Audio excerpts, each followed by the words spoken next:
हरे कृष्णा। सभी भक्तों को दंडवत प्रणाम। श्रील प्रभुपाद की जय।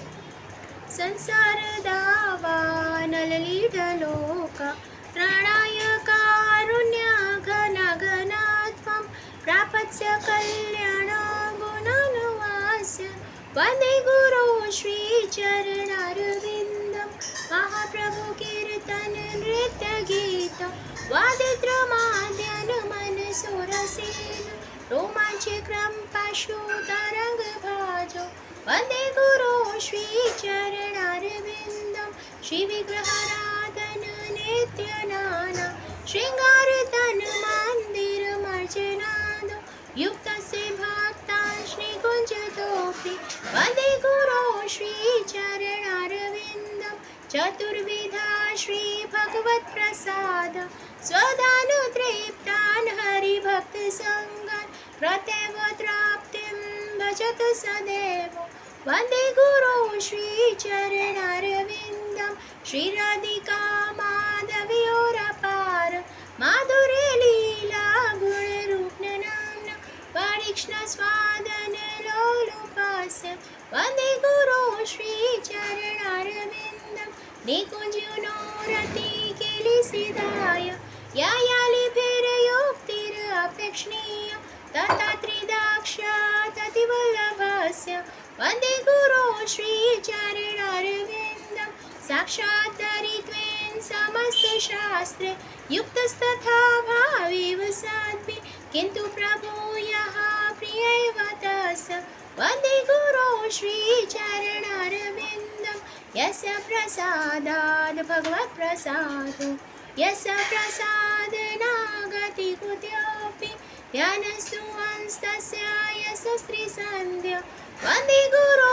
श्रीचरणारविन्दं वन्दे गुरो श्रीचरणारविन्दं वन्दे गुरो श्रीचरणारविन्दं नमो विष्णुपादाय कृष्णपृष्ठाय भूतले श्रीमते भक्तिवेदान्त स्वामीति नामिने नमस्ते सरस्वती देवे गौरवाणी प्रचारिणे निर्विशेष शून्यवादी पाश्चात्य जय श्री कृष्ण चैतन्य प्रभु नित्यानंद श्री अद्वैत गदाधर श्रीवासादि गौर भक्त वृंद हरे कृष्णा कृष्ण कृष्ण हरे हरे हरे राम राम राम हरे हरे। श्रील प्रभुपाद की जय। ओम अज्ञानतिमिरान्धस्य ज्ञानाञ्जनशलाकया चक्षुर्मिलितं येन तस्मै श्रीगुरवे नमः। श्रीचैतन्यमनोभीष्टं स्थापितं येन भूतले स्वयं रूप कदा मह्यं ददाति स्वदाप्तिकं वन्देऽहं श्रीपत्कमलं श्रीगुरो वैष्णवान् श्रीरूपं साग्रजातं सहकं रघुनाथावितं तं सजीवं सावधूतं सावधूतं परिजनसहितं कृष्णचैतन्यदेवं श्रीराधाकृष्णपादान् सहितं ललिता श्रीविशाखान्त्वां च हे कृष्ण करुणा सिन्धु दीनबन्धु जगत्पते गोपेश गोपिकान्त राधाकान्त नमस्तुते तप्त काञ्चन गौराङ्गी राधे वृन्दावनेश्वरी वृषभानुसुते देवी प्रणमामि हरिप्रिय वाञ्छाकल्पतरुभ्यश्च कृपा सिन्धुभ्यैव च पतितानां पावनेभ्यो वैष्णवेभ्यो नमो नमः।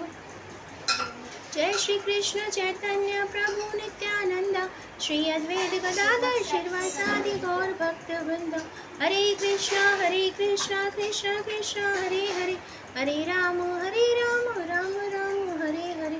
नमो विष्णुपादाय कृष्णपृष्ठाय भूतले श्रीमते भक्तिवेदान्त स्वामीति नामिने नमस्ते सरस्वती देवे गौरवाणी प्रचारिणे निर्विशेष शून्यवादी पाश्चात्यादिष्टारिणे।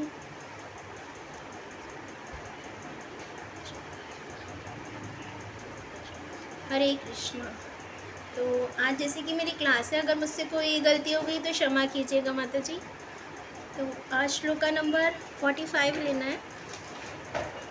पहले कि जैसे कि प्रभु जी ने रूल बनाए हुए हैं कि हम भगवद गीता को थोड़ा ग्लोरीफाई करेंगे। जैसे कि भागवतम में भी 9.30.31 में भगवान कहते हैं कि भगवान ने ये आश्वासन दिया है कि वे अपने शुद्ध भक्त को सारे पाप कर्मों से छुड़ाते हैं, जिसने उनकी शरण ग्रहण कर ली है, इसमें तनिक भी संदेह नहीं है कि भगवान उसे किसी भी उसके किसी भी कर्म फल को बदल सकते हैं, यानी कि उसके कर्मों का जो उसको फल प्राप्त होने वाला है उसको भी भगवान बदल सकते हैं अगर वो शुद्ध भक्ति करता है, भगवत गीता का अध्ययन करता है। हरे कृष्ण।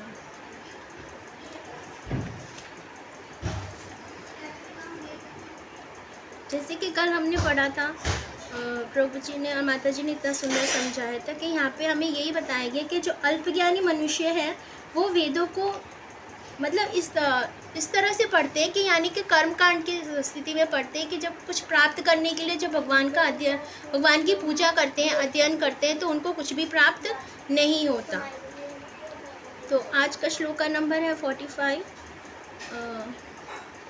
त्रिगुण विषय वेदा निस्त्रिगुण्यो भावार्जुन निर्द्वंदो नित्य सत्वस्थो निर्योगक्षेम आत्मवान।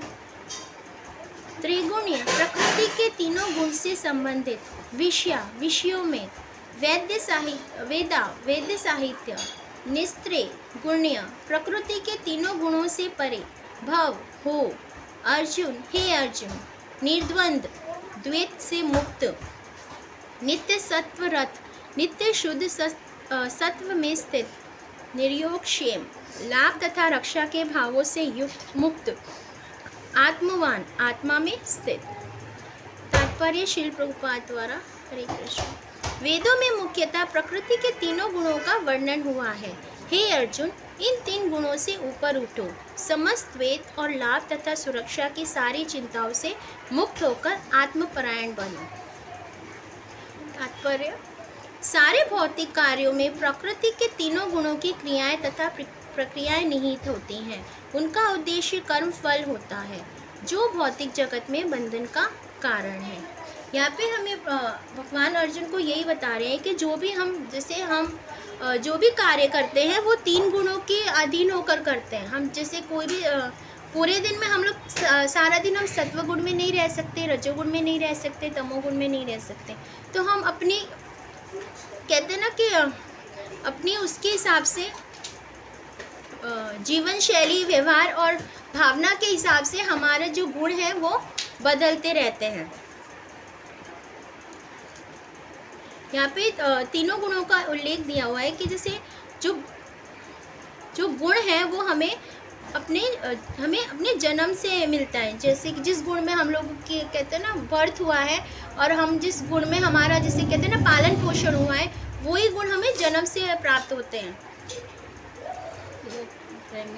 जो हर परिस्थिति में भागवत भक्ति करता है वे तीनों गुणों से ऊपर उठ सकता है। यानी कि भगवान हमें यही बता रहे हैं कि जो अगर हम शुद्ध भगवत भक्ति करते हैं हम तीनों गुणों से ऊपर उठ सकते हैं। वेदों में मुख्यतः सकाम कर्मों का वर्णन है जिसमें सामान्य जन क्रमश इंद्रिय तृप्ति के क्षेत्र से उठकर आध्यात्मिक धरातल तक पहुंच सके। कृष्ण अपने शिष्य तथा मित्र के रूप में अर्जुन को सलाह देते हैं कि वे वेदांत दर्शन के आध्यात्मिक पद तक ऊपर उठे, जिसका प्रारंभ ब्रह्म जिज्ञासा अथवा परम आध्यात्मिक पर प्रश्नों से होता है। यहाँ पे भगवान अर्जुन को ये सिखा रहे हैं कि अगर हमें भगवत प्राप्ति करनी है, वेदांत, जैसे कि हमारा जो जीवन है वो बहुत ही छोटा है। हमारे जैसे सतोगुण में हमने पहले भी लेक्चर्स में सुना था कि सतोगुण में 1 लाख, सतयुग में 1 लाख वर्ष आयु होती थी, द्वापर युग में 10,000 वर्ष होती थी और त्रेता युग में 1,000 वर्ष शायद होती थी अगर मैं सही हूँ तो लेकिन कलयुग में जो आयु है वो 100 रह गई। अब जो 100 भी नहीं रही, अब 70 या 50 वर्ष हो गई है। तो यहाँ पे भगवान हमें यही बता रहे हैं कि जो जो हमारा जो टाइम पीरियड है वो इतना छोटा है कि हमारे पास वेदों का अध्ययन करने का इतना समय नहीं है, ना पर्याप्त बुद्धि है और ना ही समय है, और ना ही कहते हैं ना कि वो शुद्ध कहते हैं ना यज्ञ करने का, या क्या बोल रहे हैं, हमारे पास समय आयु कम है, समय नहीं है, रिसोर्सेज कम है, शुद्धता नहीं है, बुद्धि इतनी शार्प नहीं है कि हम वेदों का अध्ययन करके उनको समझ सकें। इसलिए भगवान ने यहाँ पे हमें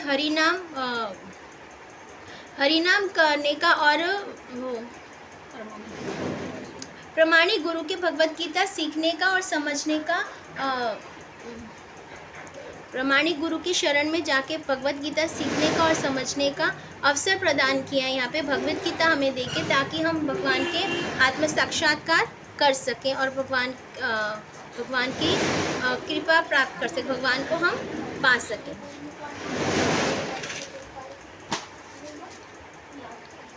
ये जो हमारी जो जीवन है उसमें हम आसक्तियों से इतने बंधे हुए हैं कि वो जैसे कि एक बैंडेज होता है ना, जैसे बैंडेज अगर हम किसी मतलब रुए वाली जगह पे अगर हम लगाते हैं तो हम उसको उतारने में कितनी तकलीफ़ होती है। हम उसके ऊपर ऑयल लगाते हैं या पानी लगाते हैं ताकि हम उसको धीरे धीरे उतारते हैं, ताकि हमको जो पेन है वो कम हो। लेकिन जहाँ पे जैसे अगर हम अपने हथेली पे है या माथे पे है, वहाँ पे हम बैंडेज लगाते हैं तो हम उतारने में हमारे लिए ईजी रहता है। इसी तरह से हमारे जो जीवन की आसक्तियाँ हैं, अगर हम उसमें बहुत ज़्यादा लिप्त रहेंगे तो उनको छोड़ने में हम लोगों को कितनी तकलीफ़ होगी। जैसे एक बैंडेज के एग्जांपल से प्रभु जी ने यहाँ पे हमें बताया, हमारे आचार्यों ने हमें बताया कि उनको छोड़ने में हमें कितनी ज़्यादा तकलीफ़ होगी। लेकिन अगर हम कहते हैं ना भगवत रूपी, अगर हम भगवान की शरण ले लेते हैं, और जिससे कहते हैं ना कि कृष्ण का नाम ही स्वयं कृष्ण है, भगवान में और भगवान के नाम में कोई फ़र्क नहीं है। तो अगर हम आध्यात्मिक स्तर पे देखें तो अगर हम अब हमारे लिए जो कहते हैं ना धीरे धीरे वैराग्य भी उत्पन्न हो रहा है। जैसे कि हम लोग जो भौतिकता में जितने लिप्त थे, अब उससे हम धीरे धीरे हमें अपने जीवन में वैराग्य भी अनुभव करते हैं। हम बहुत ज़्यादा सोशल होने की कोशिश नहीं करते, हम लोग सीमित रहते हैं ताकि हम अपनी भगवत भक्ति कर सकें, अपना जपा कर सकें और अपने भगवान का प्रेम हम पा सकें। तो एक बैंडेज की तरह ही है कि जैसे कि अगर हम उसको धीरे धीरे दूर करेंगे तो हमको दर्द भी कम होगा और हम विरक्त भी हो जाएंगे। वेदों को छोड़ने और वेदांत पढ़ो।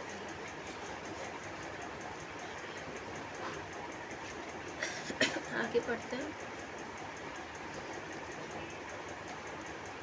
इस भौतिक जगत के सारे प्राणी अपने अस्तित्व के लिए कठिन संघर्ष करते रहते हैं। उसके लिए भगवान ने इस भौतिक जगत की सृष्टि करने के पश्चात वैदिक ज्ञान प्रदान किया है। भगवान के लिए इस भौतिक जगत की सृष्टि करने के पश्चात वैदिक ज्ञान प्रदान किया है, जो जीवन यापन तथा बंधन से छूटने का उपदेश देता है। यानी कि हम लोग जैसे यहाँ पे बता रहे हैं कि भौतिक जगत के सारे प्राणी अपने अस्तित्व के लिए कठिन संघर्ष कर रहे हैं। हम लोग सर्वाइव करने के लिए भी कितना कठिन संघर्ष कर रहे हैं। हम लोग दिन रात मेहनत करते हैं कि हम अच्छी फैसिलिटीज़ हमें मिल सके, हम अच्छी ज़िंदगी जी सकें। लेकिन भगवान कह रहे हैं कि हमें ज़िंदगी जीनी कैसी है, ये अल्पज्ञानी होने के मूड होने के कारण हमको इस चीज़ का ज्ञान नहीं है, जो ज्ञान हमें भगवत गीता देती है। यहाँ पे प्रभुपाद जी ने हमें जो भगवत गीता है यथा रूप में हमें प्रोवाइड की है, हमें दी है, जो हमारी गुरु परंपरा से चली आ रही है इतने सरल शब्दों में, ताकि हम ये सीख सके कि भगवत गीता जो भगवत गीता है हमें बताती है कि हमें भक्ति क्यों करनी चाहिए और हमें अपना जीवन कैसे जीना चाहिए। जो भागवत है वो हमें सिखाती है कि भक्ति करने से क्या होता है। भगवान ने अपनी लीलाओं के द्वारा, जो उनके पार्षद थे, जो उनके अपनी लीलाओं के द्वारा भगवान ने हमें ये सिखाया कि भक्ति करने से क्या होता है, और चैतन्य चैतन्य में हमें भक्ति कैसे की जाए ये चैतन्य महाप्रभु ने हमें समझाया है। तो जो भगवत गीता है वो हमारे कहते हैं ना लाइफ का मैनुअल है। तो वो हमें ये सिखाती है कि हमें भक्ति क्यों करना चाहिए और हमें मनुष्य का जन्म क्यों मिला है। कहते हैं ना मनुष्य का जन्म हमें इसलिए मिला है क्योंकि हमारे मन में इच्छाएं थी। तो इच्छाओं को पूरी करने के लिए हम भौतिक संसार में आए तो है, लेकिन हमें इच्छाएं कैसी करनी चाहिए वो हमें भगवत गीता सिखाती है। अगर हम वही भौतिकता में लिप्त रहते हैं भगवान को भूलकर, तो वही हम जीवन मृत्यु के चक्र में फंसे रह जाते हैं। लेकिन जो भगवत गीता है वो एक तरह से कहते हैं ना कि अंधेरे में टॉर्च का काम करते हैं। अगर घनघोर अंधेरा है और हमें सड़क नहीं दिख रही कि हमें जाना कहाँ है, तो एक भगवत गीता है जो हमें बताती है कि हमारा डेस्टिनेशन कहाँ है और हमारा सही रास्ता कहाँ है, जो हमें पहुँचना है। भगवान ने हमें वेदों का कहते हैं ना क्या, वेदों का ज्ञान प्रदान किया है, जो जीवन यापन या बंधन से छूटने का उपदेश देता है। जैसे कि इसी श्लोक में हमें यही बता रहे हैं कि हमारी लाइफ टू शॉर्ट है, कितनी छोटी है, हमारे पास कहते हैं ना पर्याप्त बुद्धि भी नहीं है उसको समझने के लिए। लेकिन भगवान ने उससे छूटने का उपदेश अर्जुन को यही समझा रहे हैं कि तुम्हें वेदों का अध्ययन करने की ज़रूरत नहीं है, तुम वेदों का वेदांत पढ़ो। वेदांत का मतलब होता है वेदों का अंत। वेदों का अंत क्या है? भगवत गीता जो हमें बता रही है, खाली नाम जो हमें करना है, शुद्ध नाम जप और भक्तों का संग, जिससे हम अपने भवसागर को पार कर सकते हैं। उनके लिए भगवान ने इस भौतिक जगत की सृष्टि करने के पश्चात वैदिक ज्ञान प्रदान किया, जो जीवन यापन भवबंधन से छूटने का उपदेश देता है। जब इंद्र तृप्ति के कार्यों यथा कर्मकांड समाप्त हो जाते हैं तो उपनिषदों के रूप में भागवत साक्षात्कार का अवसर प्रदान किया जाता है। ये उपनिषद विभिन्न वेदों के अंश हैं। उसी प्रकार जैसे भगवत गीता पंचम वेद महाभारत का एक अंग है, उपनिषदों के आध्यात्मिक जीवन का शुभारंभ होता है।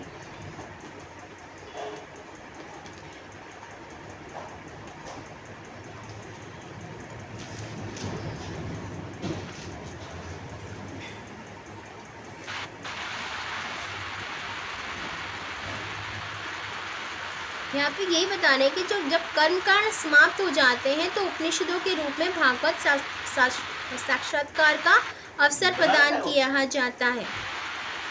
यानी कि जब हम इस कहते हैं ना कि इस भौतिकता में और इसमें इतने लिप्त हो जाते हैं कि जब हमें कोई भी रास्ता नहीं दिखता कि हमें जाना कहाँ है, तब हमें भगवत साक्षात्कार का अवसर प्रदान किया जाता है। यानी कि हमें प्रमाणिक गुरु की कहते हैं ना शरण लेनी चाहिए, ताकि हम वेदों के अंश है उसी प्रकार जैसे भगवत गीता पंचम वेद।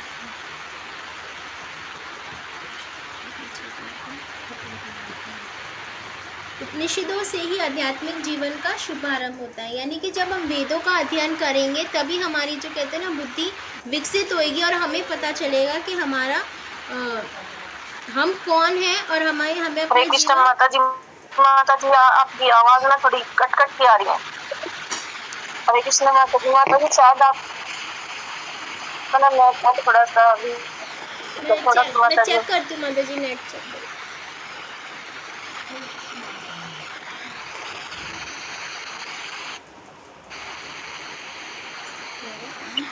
हरे कृष्ण माता जी, अब क्लियर है? हरे कृष्णा। हाँ जी माता जी अभी आ रही है। हाँ जी माता जी अभी आ रही है आपकी आवाज़। ठीक है माता जी, हरे कृष्ण। तो यहाँ पे ये बताया गया कि उसी प्रकार से जैसे भगवत गीता पंचम वेद के महाभारत का एक अंग है, उपनिषद से आध्यात्मिक जीवन का शुभारंभ होता है। जब तक भौतिक शरीर का अस्तित्व है तब तक भौतिक गुणों की क्रियाएं प्रतिक्रियाएं होती रहती है। मनुष्य को चाहिए कि सुख दुख या शीत ग्रीष्म जैसी द्वैताओं को सहन करना सीखे और इस प्रकार हानि या लाभ की चिंता से मुक्त हो जाए। जब मनुष्य कृष्ण की इच्छा पर पूर्णतः आश्रित रहता है तो वे दिव्य अवस्था प्राप्त होती है। यहाँ पे भगवान हमें यही बता रहे हैं कि हमें जैसे कहते हैं ना, एक चक्की का एग्जाम्पल लेते हैं। जैसे चक्की में गेहूँ डालते रहते हैं, वो पिसते रहते हैं, तो हमें उससे बचना है। हमें चक्की के में गेहूँ की तरह पिसना नहीं है, हमें उससे दूर रहना है। हमें अपने जीवन को एक सही दिशा देनी है ताकि हम भगवान की तरफ मोड़ सकें और भगवान का प्रेम पा सकें। भक्ति का जो ज्ञान है वो आत्म तत्व से शुरू होता है। यानी कि जब हम जीव ब्रह्म जिज्ञासा करता है कि वो जीव नहीं आत्मा है और भगवान से उसका संबंध क्या है, तभी वो समझ पाएगा कि तभी वो भगवान से अपने संबंध को समझ पाएगा और भगवान की तरफ उन्मुख होगा। जैसे कहते हैं ना कि भगवान हर जीव के अंदर परमात्मा के रूप में विराजमान है, लेकिन जब तक हम उनसे विमुख रहेंगे तो हमें तब तक हमें भगवत ज्ञान प्राप्त नहीं होगा। लेकिन जब कहते हैं ना कि भगवान की कृपा होती है तो हमें भक्तों का संग मिलता है, हमें वेदों का अध्ययन करने का कहते हैं ना वो रास्ता पता चलता है, यानी कि हमें जब भक्तों का संग मिलता है, भगवान की प्रामाणिक गुरु का कृपा मिलती है, तब हम इन चीज़ों को एक इजीली समझ पाते हैं और हमें अपनी वास्तविकता का ज्ञान होता है। यहाँ पे जैसे 3 गुणों का वर्णन किया है प्रभुपाद जी ने। भौतिक गुणों की क्रिया प्रतिक्रियाएँ होती रहती हैं। जैसे कि शुरुआत में मैंने कहा कि हम लोग कभी भी एक गुण में हम लोग नहीं रहते। हमारे जो कहते हैं ना, पूरे दिन में हम अलग अलग गुणों में, जैसे अगर हम भगवत गीता जैसे अभी पढ़ रहे हैं, या हम सुबह का समय जो होता है मंगला आरती करते हैं, वो करते हैं, तब हम सतोगुण में होते हैं। और जैसे अगर हम जैसे अपने घर के कार्य कर रहे हैं तो हम रजोगुण में होते हैं। और जैसे अगर हम आलस करते हैं, या हम लोग कहते हैं ना गुस्सा करते हैं, वो करते हैं, तो हम तमोगुण में हो जाते हैं। तो ये प्रकृति के जो 3 गुण हैं, ये हम पर हमेशा हावी रहते हैं। तो हमें इन 3 गुणों से ऊपर उठ के, हम इन तीनों से ऊपर उठेंगे, तभी हम भगवान के सच्चे भक्त बन पाएंगे। और भगवान कहते हैं ना, भगवान तो भाव के भूखे, हम तभी भगवान को भाव से प्रेम कर पाएंगे। जो सत्वगुण है, सत्वगुण प्रयास करता है कि जैसे कि जो सत्वगुण है उसमें हम जो जीव है वो दया दान में प्रेरित करता है। और वह जो सत्वगुण में अगर उसकी मृत्यु होती है तो वह स्वर्ग को जाता है। और रजोगुण है, रजोगुण होता है जिसको ना मतलब तुरंत रिजल्ट चाहिए। जैसे कोई की भी व्यापार है, काम है, क्रोध है, निराशा का एक्सपीरियंस करता है, तो वो बीच के लोग, अगर उसकी मृत्यु रजोगुण में होती है तो वो बीच के लोगों में जाता है। जैसे उसकी इच्छाएं पूरी रह जाती है, वो मतलब उसको कुछ ना कुछ प्राप्त करना रह जाता है, तो वो धरती पे जैसे मनुष्य योनि में या और किसी भी योनि में उसका जन्म होता है, तो वो धराधाम पे आ जाता है। और अगर तमोगुणी में, तमोगुणी जो होते हैं वो आलसी, प्रमाद या उसमें निराशा में हमेशा रहते हैं। मतलब उनको अपनी लाइफ से कोई भी एक्सपेक्टेशंस नहीं रहते, वो अपने जो भौतिक सुख में ही लिप्त रहते हैं। उनको अपनी शरीर की या अपने आत्मा की कोई भी चिंता नहीं होती। जो ऐसे लोग जो शरीर त्यागते हैं, तो वो नरक में या पाताल लोक में उनका वास होता है। जो ये भौतिक गुण है, ये हमें संसार में बांधते हैं। तो यहाँ पे भगवान अर्जुन को यही समझा रहे हैं कि अगर तुम्हें ये अर्जुन, तुम इन तीनों गुणों से ऊपर उठो और समस्त पेट और लाभ की सुरक्षा की सारी चिंताओं से मुक्त होकर आत्मपरायण बनो।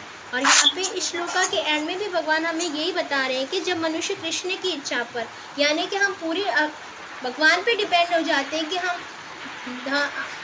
हानि, लाभ, सुख, दुख, जय, पराजय, इन सब की चिंता से मुक्त होकर अगर हम ये सोच लेते हैं कि जो भी होता है भगवान की इच्छा से ही होता है, तो हम इन तीनों गुणों से ऊपर उठ जाएंगे। अगर हम पूर्णतः भगवान पर आश्रित होंगे तो हमें किसी चीज़ की चिंता नहीं रहेगी। हमें बस अपना कहते हैं ना कर्म करना है और फल की इच्छा नहीं रखनी है। तो अगर जैसे हम अगर मूढ़ हैं, अल्पज्ञानी हैं, तो हम हर चीज़ में ये सोचेंगे कि हम ये करते हैं, इसमें क्या फ़ायदा है।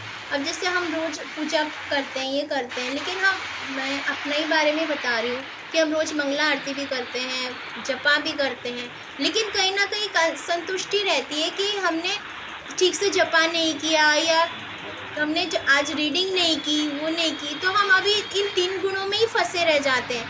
क्योंकि अभी हम लोगों को क्या है ना, पूर्णतः भाव नहीं आया, भगवान के प्रति पूर्ण प्रेम विकसित नहीं हुआ हमारे अंदर। हम खुद को, मतलब मैं तो खुद में ही फील करती हूँ कि अभी कितनी कमियाँ हैं हमारे अंदर। क्योंकि हमें क्रोध भी आता है, हम जैसे काम में होते हैं तो हम ये भी सोचते हैं कि हम ये कर रहे हैं तो ये अच्छा भी हो। तो यही चीज़ है कि हमें इन चीज़ों से ऊपर उठना है और पूर्णतः भगवान पर आश्रित रहना है कि जो भी होता है भगवान की इच्छा से ही होता है। हरे कृष्ण माता जी, मुझे इतना ही समझ आया। आप कुछ ऐड करना चाहेंगे माता जी?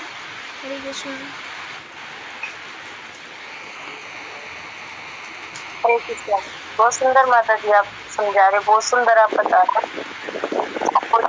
आपको जो है प्रतीक्षा का जोड़ने का थोड़ा नहीं हमें ना, यही जो इस श्लोक में ऐसे आपने बताया ना, बिल्कुल एकदम स्पष्ट से बताया ना, इसमें यही भगवान जो कह रहे हैं अर्जुन को कि जो वेद है ना हमारे, इसमें जो है मुख्यतः जैसे हमने पिछले श्लोक में भी पढ़ा है ना, वेदों में हम लोग क्या ढूंढते हैं ना, सकाम कर्म ना, पुण्य कर्म करने के ना, अपना जो है इंद्रिय तृप्ति करने के लिए ऐसे अगर हमें कुछ मिलता तो मोड़ ढूंढने का प्रयास करते हैं। लेकिन जो मुख्यतः वेद है ना, उसमें प्रकृति के 3 गुणों का वर्णन हुआ है। और वेदों में तो अगर कोई हमारे साथ अगर कोई अच्छा गुरु है, अगर हम उनसे जो वेदों को पढ़ते हैं, उनके द्वारा अगर हम वेदों को पढ़ते हैं तो हम क्या प्राप्त करते हैं, जो सबसे ऊपर वाली चीज है ना, स्वयं भगवान कृष्ण को जो है हम वहाँ पे समझ पाते हैं। और हम क्या है, हम इसी चीज में लगे हुए हैं ना, अपने ऐश्वर्य भोग में लगे हुए हैं ना। तो यहाँ पे जो बताया इस श्लोक में यही है कि जो है बता रहे भगवान की हे अर्जुन, इन तीनों गुणों से ऊपर उठो ना, सतो रजो तमो, इन तीनों गुणों से ऊपर उठो और शुद्ध सतोगुण में आओ। शुद्ध सतोगुण में आओ। और क्या शुद्ध सतोगुण में हम जो है हमारे संसार में, हमारे जीवन में क्या हो रहा है, क्या लाभ है, क्या हानि है, क्या सुख है, मतलब क्या दुख है, उससे हम ऊपर उठ जाएंगे ना। हमें इन चीजों का कोई भी हमारे ऊपर जो है प्रभाव नहीं होगा ना। तो हम उस अवस्था को क्या बोलेंगे, शुद्ध सतोगुण ना। शुद्ध सतगुण में हम जो है अगर आते हैं तो भगवान जो है अभी को यही बोलते हैं कि आप जो है इन तीनों गुणों के ऊपर उठो, शुद्ध सतगुण में आओ ना। और समस्त द्वैतों और लाभ तथा सुरक्षा की सारी चिंताओं से मुक्त होकर आत्मपरायण हो ना। सभी चिंताओं से मुक्त होकर आत्मपरायण हो कि आत्मा के बारे में ना हमारे जिज्ञासा ना करते हैं ना कि हम कौन है ना। हमें यही समझना है कि हम कौन है और हमें कहाँ पे जाना है और हमारा लक्ष्य क्या है ना। तो हम अपना लक्ष्य जानकर उसको प्राप्त करें ना। तो यही भगवान जो है हमें ये संदेश दे रहे कि हम जो इस भौतिकता में फंसे हो ना, हम इस बंधन में जो बंध गए हैं ना, हम इन चीजों से ऊपर उठे है ना। जो भगवान ने जो हमारे कर्मों के अनुसार जो हमें मिलना वो तो मिल ही जाए ना। तो हम क्यों उस चीज की चिंता करें कि हमें क्या मिलना है ना, हमें क्या करना है। जो अगर हमें जो ये मनुष्य शरीर मिला है तो हमें इसका लाभ उठाना चाहिए ना। मनुष्य शरीर में भी हम जो है क्या कर सकते हैं, ब्रह्म जिज्ञासा ना। तो यहाँ पे जो है इस श्लोक में तो पाद ने बताया है ना कि ब्रह्म जिज्ञासा तो परम आध्यात्मिकता पर हाँ प्रश्नों से होता है। ये वेदांत दर्शन के आध्यात्मिक पद तथा ऊपर उठे जिनका प्रारंभ ब्रह्म जिज्ञासा है ना। हम कब ऊपर उठ पाएंगे, जब हम क्या करेंगे, ब्रह्म जिज्ञासा परम आध्यात्मिकता पर प्रश्नों से होता है ना। हम आध्यात्मिकता पर जो प्रश्न करेंगे ना तो जो है हम ऊपर उठ पाएंगे और हम इस जो है मृत्यु लोक से जो है ऊपर जा पाएंगे। नहीं, यहाँ पे बताया महत्वपाल ने जैसे उनके लिए भगवान ने इस भौतिक जगत की सृष्टि करने के पश्चात वैदिक ज्ञान प्रदान किया ना। जब भगवान ने जो है भौतिक में जो है जगत की जो है सृष्टि है ना, तो जो सृष्टि की रचना के बाद क्या दिया भगवान ने, 4 वेद हमें दी ना। वेदों की जो है हमें ज्ञान प्रदान किया और जो जीवन यापन तथा बंधन से छूटने का उपदेश देता है ना। जो हमारे जो 4 वेद है क्या हमें हमारा जीवन कैसे जीना है ना, और हमें इस भव बंधन से कैसे छूट के जाना, तो वो हमें जो है इसका उपदेश देता है। और जब इंद्रिय तृप्ति के कार्य तथा कर्म कांड समाप्त हो जाते हैं तो उपनिषदों के रूप में भगवान साक्षात्कार का अवसर प्रदान किया जाता है ना। जब हमारे इंद्रिय तृप्ति के कार्य, यहाँ पर कितना सुंदर जो है प्रभुपाद के तात्पर्य में एक एक शब्द को कितना सुंदर तरीके से जो है प्रभुपाद ने बताया है। जब इंद्रिय तृप्ति के कार्य ना या कर्म कांड समाप्त हो जाते हैं, जब हम ये छोड़ देते ना, कि जैसे हम समझ सकते हैं कि परीक्षित महाराज है ना, वो जो है पूरा राज्य चला भी रहे थे, लेकिन वो क्या इंद्रिय तृप्ति से जो है परे थे है ना। और जो है उनको जब पता चला कि ना अब मेरी मृत्यु जो है निश्चित है ना, उसके बावजूद जो है परीक्षित महाराज जो हमें तो समझ सकते हैं कि वो शुद्ध सतोगुण में ना, उन्होंने इच्छा की ना कि मैं जिज्ञासा की कि हमारे जो है हमारा जन्म किस लिए हुआ है ना, और हमें क्या करना चाहिए। तो कहीं ना कहीं वो हमारे लिए भी था ना। तो यही है कि जो अगर हम इन चीजों से जो है ऊपर उठ जाते हैं है ना, तो क्या है उपनिषदों के रूप में ना जो वो दिया है ना 4 वेद, उनमें से जो उपनिषद आए या उपनिषदों के रूप में भगवान जो है साक्षात्कार का अवसर प्रदान किया जाता है। और ये उपनिषद विभिन्न वेदों के अंश है, जितने भी हमारे वेद है ना उनके अंश है। और उसी प्रकार जैसे भगवत गीता जो है पंचम वेद महाभारत का एक अंश है ना। उपनिषदों के से आध्यात्मिक जीवन का शुभारंभ होता है ना। अगर हम उपनिषद पढ़ते हैं तो क्या है, हमारे आध्यात्मिक जीवन का आरंभ होता है ना। हम जो है भक्ति की ओर अग्रसर होते हैं। लेकिन हर एक के लिए ये पॉसिबल नहीं है कि वो जो है सभी वेदों को पढ़े, उपनिषदों को पढ़े, है ना, हर एक शास्त्र को पढ़े। हमारे लिए खासकर मैं अपने लिए बता रही हूँ, ये इम्पॉसिबल है मेरे लिए कि मैं जो अभी इसी जो समय है इसमें जो है सभी वेदों को या कुछ भी जो हमारे शास्त्रों को मैं पढ़ पाऊँ सबको, और उनसे कुछ मैं निकाल पाऊँ ना। हमारी बुद्धि भी इतनी छोटी है कि हम अगर उनको पढ़ेंगे भी ना, स्वयं से अगर हम उनको पढ़ना भी चाहेंगे तो हम इतना उसके अंदर से कुछ निकाल नहीं पाएंगे ना। और तो अगर हम जो है किसी भी आचार्य से, है ना, या अपने गुरु के सानिध्य में अगर हम उनको पढ़ते हैं या जो हम उनको सीख पाते हैं तो जो है वो हमारा फिर कुछ जो है ठीक है। लेकिन हम ऐसा कर नहीं पाते, है ना। तो इसके लिए जो है अगर हम ये नहीं कर पा रहे तो इसके लिए जो है चैतन्य महाप्रभु ने कितना सुंदर हमें दिया है ना, कलयुग के लिए जो दिया है ना। कलयुग नाम आधार करो, तुम नाम सुन रहे हो, सुमर सिमरना कलयुग पार ना। तो हमें जो भगवान का नाम जपना चाहिए, है ना, और भगवान की भक्ति जो है करनी चाहिए। तो जो है मेरे को जितना समझ में आया इस श्लोक में यही है, भगवान जो समझा रहे हैं कि हमें सभी चिंताओं से ना ऊपर उठना है ना। जितने हमारे जो हमें 3 गुण दिए गए हैं, 3 गुणों से ना ऊपर उठो, शुद्ध सत्वगुण में आके होते हैं, सभी चिंताओं को छोड़ दे, है ना, और सभी कार्यों को छोड़ के क्या हमें जो है भगवान की तरफ जो है मुड़ना है और भगवान की जो है सेवा करनी है ना। और यही है इसमें कि जब तक भौतिक शरीर का अस्तित्व है तब तक भौतिक गुणों की क्रियाएं प्रतिक्रियाएं होती रहती है ना। जब तक हमारा ये शरीर का अस्तित्व है ना तब तक हमारी जो है भौतिक जो गुण है हमारे, है ना, उनकी क्रियाएं भी होंगी, प्रतिक्रियाएं भी है। और मनुष्य को चाहिए कि सुख दुख तथा शीत ग्रीष्म जैसी व्यर्थ आत्माओं की व्यर्थताओं को सहन करना और इस प्रकार हानि तथा लाभ की चिंता से मुक्त हो जाए। जब मनुष्य कृष्ण की इच्छा पर पूर्णतया आश्रित रहता है तो यह दिव्य अवस्था प्राप्त होती है। यही है इसमें लास्ट में जो है पैराग्राफ इसमें बिल्कुल साफ पानी ने इसको जो है क्लियर किया है कि मनुष्य को सुख तथा दुख ना जितना भी, जैसे हमने कुछ पढ़ा ना कि हमें जितने भी सुख दुख है उनको सहन करना चाहिए, है ना। जैसे जैसे जो हमारी ऋतुएं आती ना, सर्दी की और गर्मी की ऋतुओं के आने जाने के समान है हमारे सुख, है ना, सुख और दुख। तो हमें यहाँ पे प्रभुपाद ने बताया कि ऐसे जो हमें उनको जो है सहन करना चाहिए और इस प्रकार जो है हानि तथा लाभ की चिंता से हमें कार्य से क्या हानि होगी और क्या लाभ होगा, तो हमें उन चिंताओं से मुक्त होना है। हम ये नहीं सोचे कि हम जो इस संसार में हम ये कार्य कर रहे हैं ना, या मैं आज ये जो जॉब कर रहा हूँ, है ना, इससे मेरे को क्या हानि होगी या क्या लाभ मुझे इससे मिलेगा, मैं इसको करूँ या ना करूँ, है ना। तो हमें इन चिंताओं से मुक्त हो जाना चाहिए, क्योंकि जो है ना ये हमें देख रहा है कि भगवान ने क्या बनाया कि अगर हमें जो है हम इस संसार में आए तो हमें हर एक चिंता से मुक्त हो ही जाना चाहिए। क्योंकि अगर हमारा पेट है तो पालने वाला कौन है, भगवान है, तो स्वयं हमें जो है वो देंगे। क्योंकि हम इस कथा से भी इसको समझ सकते हैं कि एक बार जब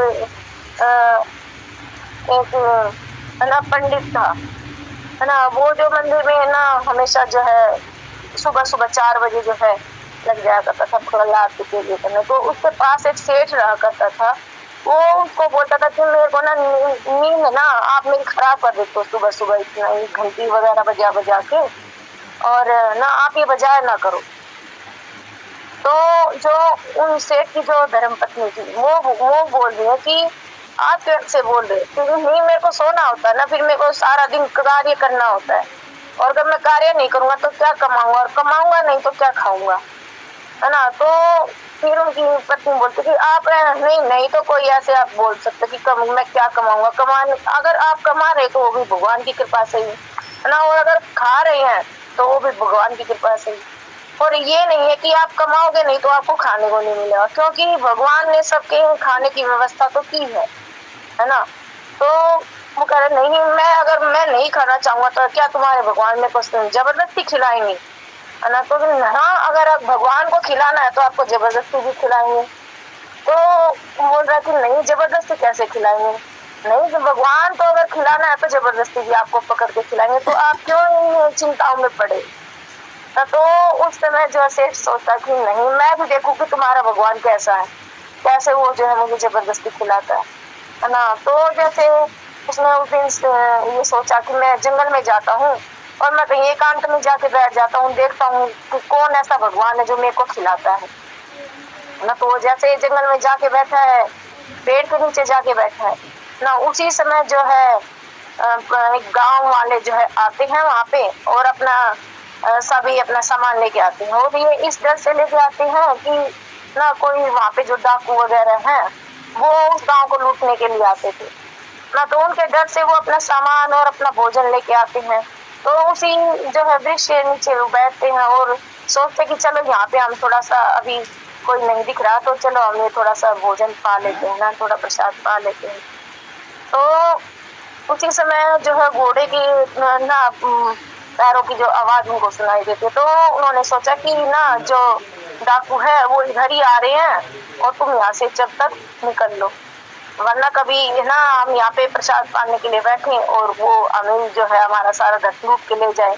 तो उन्होंने अपना जो ना उनका जो खाना था उन्होंने वहीं पे जो है रख दिया पेड़ के नीचे।